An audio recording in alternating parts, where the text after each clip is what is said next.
Good morning. The Committee on Parole is called back to order. The time is 11 o'clock. It's April the 13th of 2023. Panel members today are Ms. Pearl Wise, Ms. Bonnie Jackson. My name is Tony Marabella. I'll be acting as chair. Our remote location is at the Plaquemines Parish Detention Center. Would the staff at Plaquemines Parish please introduce themselves? Yes, sir. Good morning. My name is Lieutenant Tinson with the Plaquemines Parish Detention Center. Thank you, Lieutenant. Is Mr. Jeffery Snead there? Yes, sir. I'll get him right now. He's available. Okay.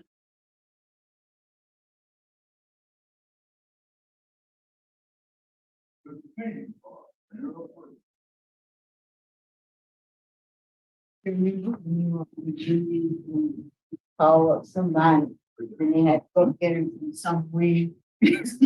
After a while, like, is the wing on prison ground? Because they were 30 minutes. You are Mr. Snead? Correct. Good morning. Good morning, Mr. Snead. Mr. Snead, would you give us your full name and DOC number? Jeffery R. Snead Senior, 299795. Mr. Snead, I'd like to explain our process to you. First, I'm going to read some information into the record, and the board will then conduct a parole interview with you. At the appropriate time, we will allow the participants who've indicated they wish to have input to speak. You have one speaker today in opposition. That's Assistant District Attorney, Mr. Randall Meyer from Jefferson Parish. At the end, you'll be allowed to make a brief statement before the board votes. Do you understand our procedure, sir? Yes, sir. This is the matter of Jeffery O. Mitchell. I'm sorry, I got to pull up the wrong one. We had moved to a different place.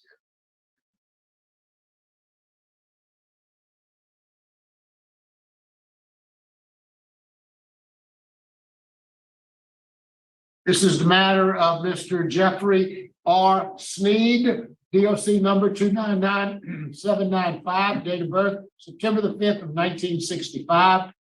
Mr. Snead is a fifth class felony offender. He has a parole eligibility date of February the 4th of 2022. He's not eligible for good time, and he has a full term date of February the 4th of 2025. He is serving a 4-year term for distribution of cocaine, where he was adjudicated offender. Excuse me, sir. I'm serving for distribution. I have a simple burglary charge. Well, my records reflect that you have a distribution of cocaine, 2 distribution of cocaine charges where you were revoked. You may have completed that sentence. You do have a simple burglary charge where you were adjudicated a habitual offender as well. Okay, yes, sir. Yes, sir. Okay, is that all accurate? Yes, sir. Yes, sir. You're reading from the previous of the parole. Correct. You were revoked at some point and sentenced on the cocaine charges. No, sentence on the burglary charge. Okay. Yes, sir. Okay. Your case has been assigned to Ms. Wise. Would you please answer any questions she may have? Yes, sir. Good morning. Good morning. How's it going? It's okay. Under the circumstances. Good, good. How old are you today? I make 58 in September. Yeah, yeah. And of the 58 years of living, how many of them were spent in jail, would you say? Approximately 20. 20 of your 58, okay. Yes, ma'am. Do you remember how old you were when you first got arrested? Approximately maybe 19, somewhere in that area. It was 1988, so you was about 23. Maybe somewhere in there, yes, ma'am. Something like I think it was a battery charge or something. Yes, ma'am. Yeah, yeah. So tell us, why you in jail? What's going on? Well, I had got out and I was doing okay, and I didn't handle situations well when my mother passed, and I made some bad decisions. And when mother passed, I'm sorry to hear about your mom. When did she pass? Maureen Killing. She passed, and I got out in 19, she passed like in 20. And, You I don't didn't remember what hope- day it was? You don't remember the date? it was July 20th. And I didn't cope well, and I made some decisions to deal with my feelings through drugs, which led to other things, the burglary, and it caused me to be in the situation I am in now. I hold no one accountable. So tell me this about the drugs. How long you been using drugs? I started with cocaine approximately in 87, somewhere in that area. But I've been You said smoking age, marijuana. you said age 7? Yes, ma'am. And I've been experiencing with marijuana from a younger age. I don't remember exact age. Who would give a 7-year-old cocaine? Where do you get I cocaine didn't from? say a 7-year-old, I said I've been experiencing with marijuana at a young age. I didn't say I started at 7 years old. Oh, you said 87. Oh, I just finished. Yes, Oh, ma'am, you said 87. Yes, I'm ma'am. sorry. I didn't pick ma'am. that up. Oh, okay. Ma'am. Okay. That's a whole lot different. Okay. Yeah. So then that's when your criminal activity started in 88. Yes, ma'am. Really, it was a domestic abuse that they elevated to a battery charge. Thing. Okay. That's what originally they came to the house for. And they exceeded to the battery charge. What have you done for your drug use? What kind of treatments have you had? Well, I've been currently sent here to participate in various programs, but as of yet, I haven't been enrolled because they have a cap of a 2-year or 3-year thing before I could participate. But Okay. when I was sent here, I was under the influence. That's why I was sent here by the Department of Correction to enter the programs. I understand those things happen. But let's back in your history. Back in 95, you had Blue Walters. Do you Yes, remember that? ma'am. Yes, Remember? ma'am. Yes, ma'am. I had Blue Walters. What was your Walters? Excuse me? Do you remember what you learned there? What were your takeaways? It was a variety of things I've learned, you know. And I didn't utilize them when I went out there for the coping skills and different resources that I could have used to assist me when I came to the earth, such as mentors and things of that nature. I'm not gonna sit here and give you, I'm gonna say it, a bunch of bull. I haven't made the right choices, and I understand that, and this is the repercussions of that. You know, I'm not sitting here today to get the board to overlook my past or anything of that nature, because that's just not gonna happen. And, you Okay, know, but let's follow on your history. So in 2019, you went to Concordia substance and I abuse did program. 6 months over there. You completed that. Yes, ma'am. So when you got out this time, you came out having completed a substance abuse program. Yes, ma'am. But yeah, when life happens and you know, heaven forbid, you know, your mother passed, Yes, ma'am. everything you learned went out the window. Yes, ma'am. I didn't use any of it. As I say, I made wrong decisions and I chose the wrong outlet. And I understand it, you know. Okay, because when you released in August of 19, you got revoked June 16 to 21. So you know, you didn't quite make 2 years on supervision. That's concerning, very concerning for me. Then you've had, the department is giving you 2 substance abuse programs.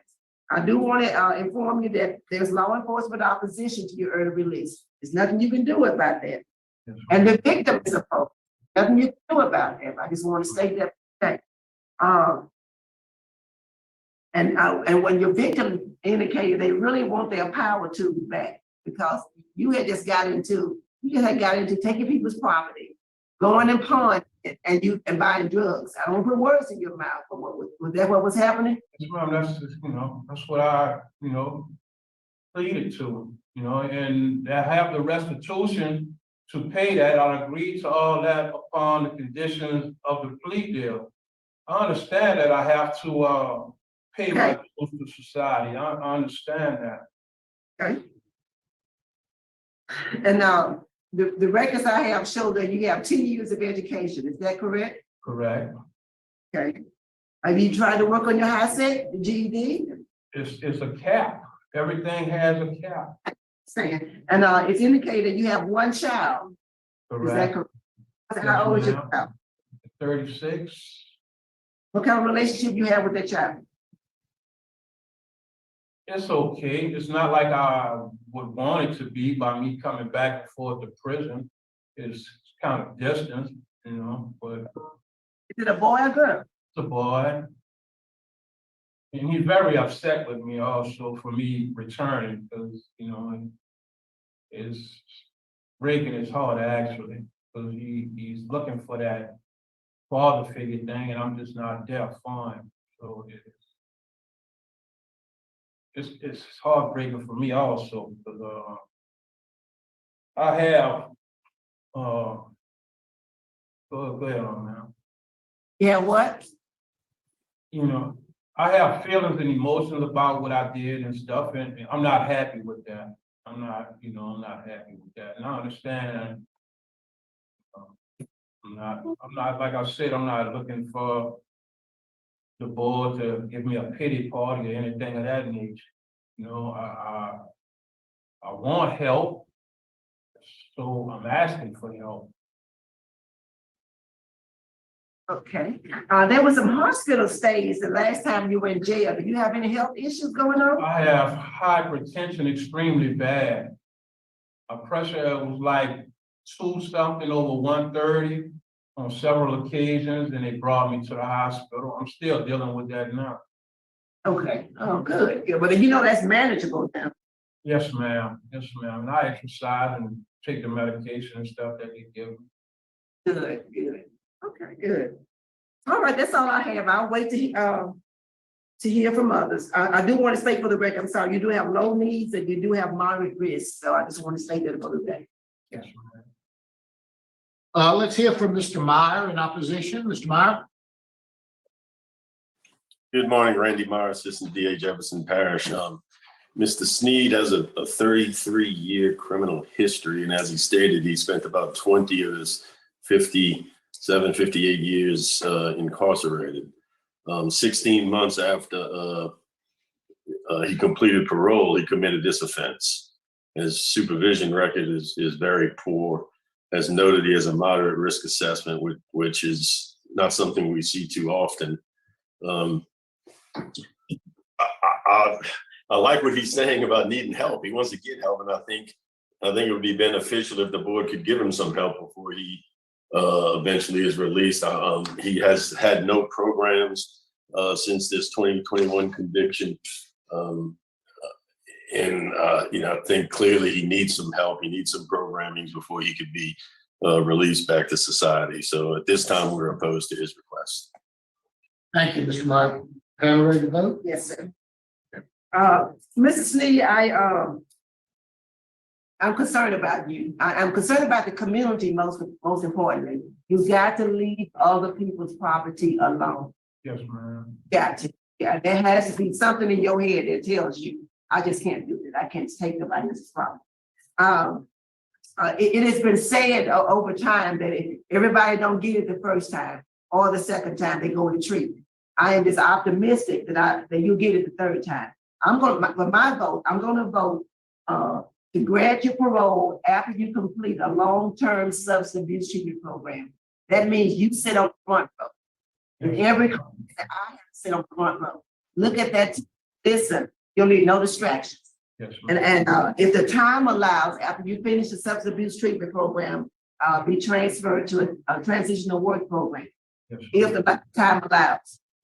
Once you're released, I want you to report weekly to probation parole for the first 4 weeks. You have a very poor supervision history. yes, And I would like to see probation parole do random drug screens and that you follow the release plan set by Steve Holt. yes, ma'am. This time, we want that release plan to be a condition of supervision. If they say 3 AA meetings a week, condition of your parole is 3 AA meetings a week for as long as you're on parole. Yes, That's the only way you're gonna change is get involved in a AA, in a RCR community. ma'am. Best wishes to you, sir. I'm voting one vote. Thank you, Ms. Myers. Ms. Jackson. Mr. Snead, I too was encouraged to hear that you want help. That's a good first step.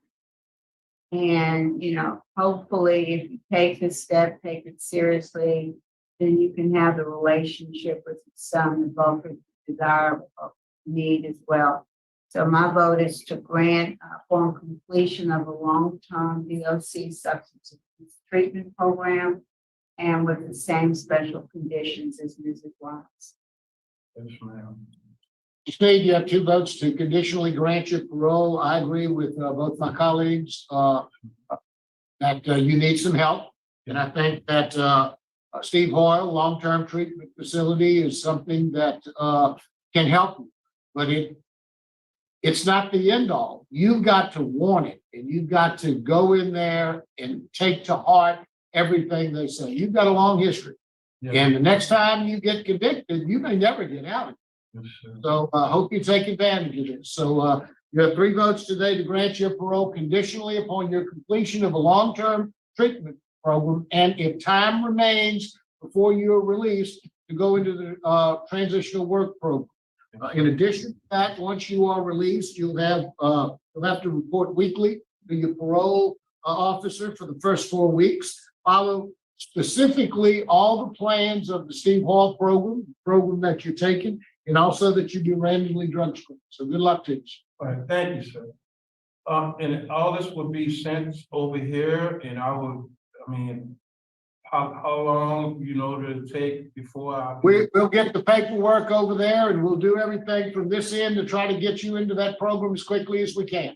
Okay, thank y'all for your time. I appreciate y'all giving me another opportunity. Good luck to you, sir. Thank you, thank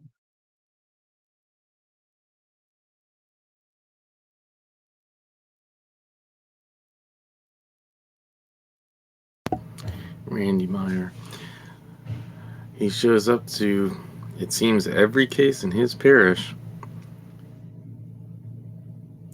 Doing a little bit of window peeping there for a second, huh?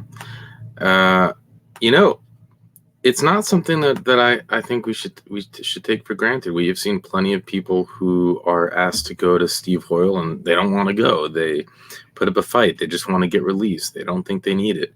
He either understands the system enough or truly does want the help, but the bottom line is he said, hey, I want help. They said you're going to go to a program, and he was happy. He was genuinely happy. And like I said, we've seen enough of these hearings where I think surpassing 600 hearings in the past year, and not everyone accepts being sent to Steve Hoyle with open arms. So that does leave me feeling good about him going there. He's not, as I say, it's not cute anymore. He's nearly 60, and he talks about his son being disappointed in him. And I felt like it was about to get real there in the hearing. Imagine your son just wants your father home. He just wants, and you keep disappointing him. I thought it was interesting what Miss Wise said. Your victim wants his power tools back. You got to stop touching other people's stuff. And, it's sad when you think about it. This is he's an addict that's struggling with it, and he's doing what he needs to do to fuel his addiction. And he's spending his entire life, much of his life, and locked up. Will the program actually help? Time will tell, but he is going into it with the right attitude. It's so sad.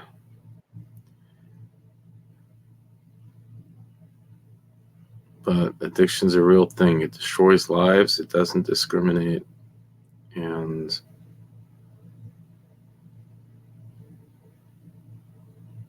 it affects some people. I think it's in the genes, DNA. I don't know. It's like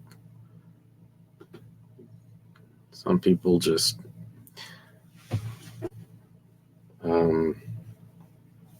struggle more than others. I think we all know maybe you have the issue yourself. Maybe it's a relative. Maybe it's a friend. I don't know. But I'm rooting for him, and hopefully we'll see him in a few months, and we'll see him granted and parole, and then hopefully we don't see him again. But I've also set up new playlists. So if you're specifically looking to find parole revocation hearings, if you're looking to find CHOMO hearings, commutation hearings, I've created a playlist. I'll continue to add to the playlist. It still needs a lot of work, but hopefully that can help. And with that, I'll let you go.